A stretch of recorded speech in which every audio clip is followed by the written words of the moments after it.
Fanamokan-diana mpianatra vaovao na vita fianarana kosa ny setela na ny sehatra teolojika ho an'ny laika miavaka tokoa ity andiany ity araka izao fanampanazavana izao.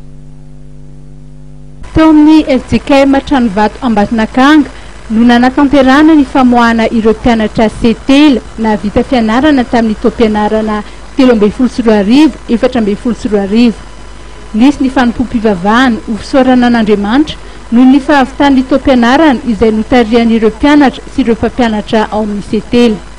Nanatrika izany fotoan-dehibe izany ireo tompon'andraikitra maro avy ao amin'ny sahan'ny fiangonan'i Jesu Kristy eto Madagasikara ary isan'izay nahatonga solon-tenany avy ao amin'ny FOB FJKM.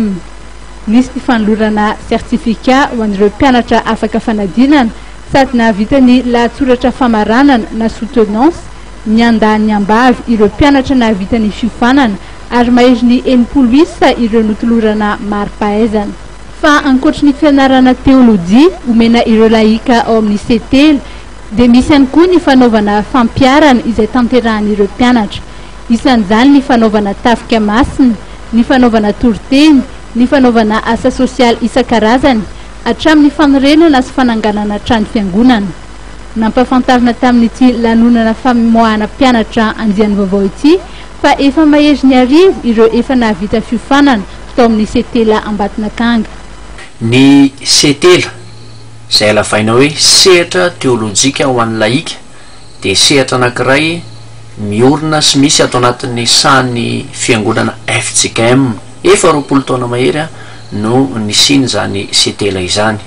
Izy io dia natao indrindra mba hampianarana teolojia ho an'ny laika, izany hoe tsy hoe hanomana olona ho mpitondra fiangonana akory fa mitaiza ny kristianina kosa mba iorina tsara amin'ny finoana kristianina ary mba hahatonga azy ireo ho afaka itory ny filazantsara, hiara-miasa amin'ny mpitory ny filazantsara rehetra ady hanampy ny fiangonana amin'ny fitezana ireo vahoaka an'Andriamanitra.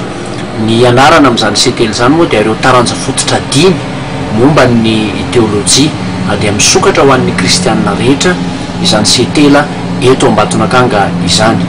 Tamin'ny famaranana ny fotoana moa dia nisy ny fanolorana ny fanevo ho an'ireo andiany vaovao manombo fianarana.